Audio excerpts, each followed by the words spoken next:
What went down that day? Right. I opened the box of ammunition and I grabbed a handful because I was hearing shots one after another, rapid pace.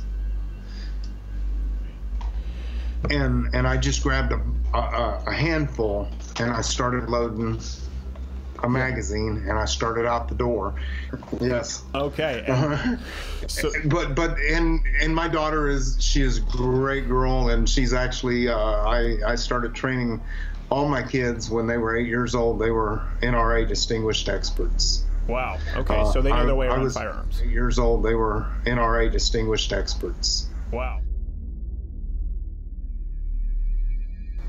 Yeah, I was a instructor, but I did not want anybody else that might be a target.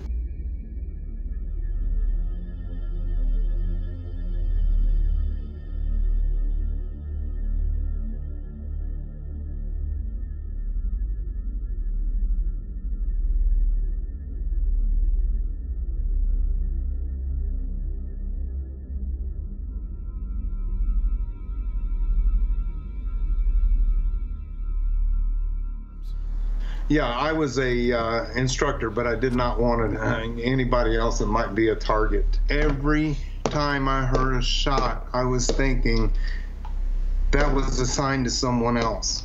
Right. That shot was assigned, he was shooting at another person every time I heard a shot fire, and I didn't have time to put shoes on. And I don't know that I had tunnel vision or what the deal was, but I saw the shooter come from around the front of the vehicle. Okay. And at this time he had a handgun in his hand.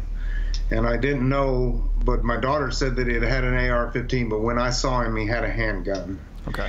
And he had a tactical helmet on, like a SWAT team would use, with a black visor. And he had Kevlar vest, and you could tell it was a bulletproof vest.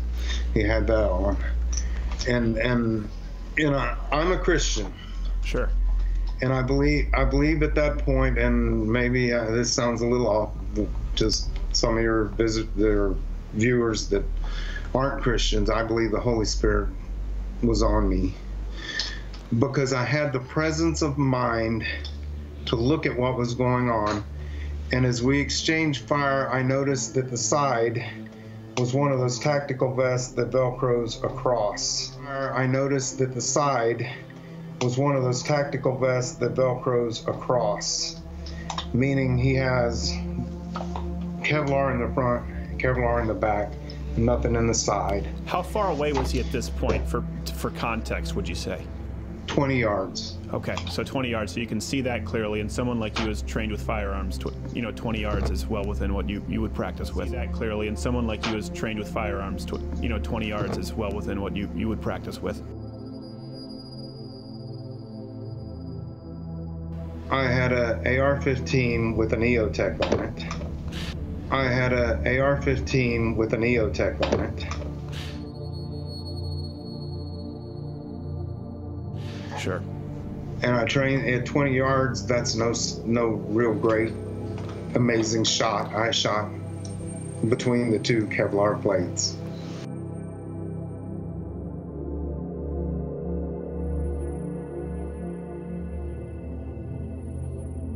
But if I had run out of the house with a pistol and faced bulletproof vests and Kevlar helmets, it might have been futile. Right. I know. And I ran out with an AR-15, and that's what he was shooting the place up with. Right. And it's... And I hate to politicize that, but that's reality.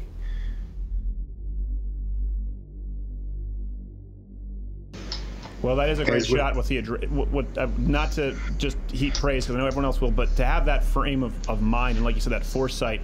I know people are going to be asking, did this come with your NRA instructor training, military background? Because most people would not think to look for this, to be aware of your surroundings. It is remarkable. Well, that's what I'm telling you. I can't explain the clarity of mind that I had. I can't explain it. And not only that, but I was using the neighbor's Dodge pickup truck. He had a 4-wheel drive Dodge pickup truck in his driveway, and I was using it. All he had for a shot for me is my head, because I was behind the truck and using it for cover. Okay.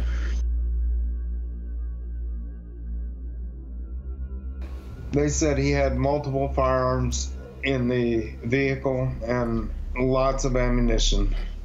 And I don't know what his plan was, but my thought in looking at it is he had a black tactical helmet and a Kevlar vest he wasn't through.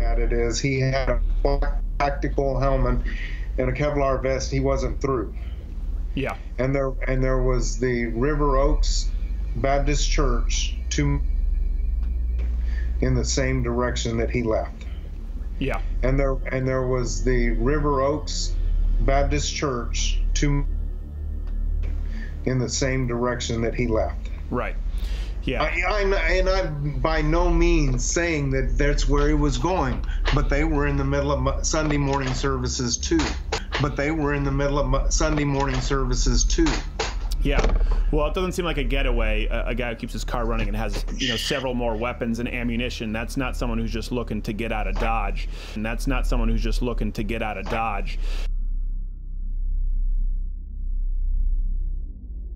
I'm a little bit angry at the media. Oh, that's going to really make you happy. But I felt, my issue is I feel like a prisoner in my own home because I can't step out my door. This is crazy. They're coming up to my door and they're sticking cards in my door. Sheriff Joe Tackett told them if they come up into my yard again, he was going to arrest them. And when they left, they were right back. Gosh. And I would love to, and this is where I want the focus for this to go. Sure. Right here. Not me. I want the focus to go to the families of the community that I grew up in. The people that I love there, the people that I know. The church was a very small congregation, and 27 people are dead. Children are dead. 20 or so are injured. That's decimated their congregation. There's very few left in their congregation.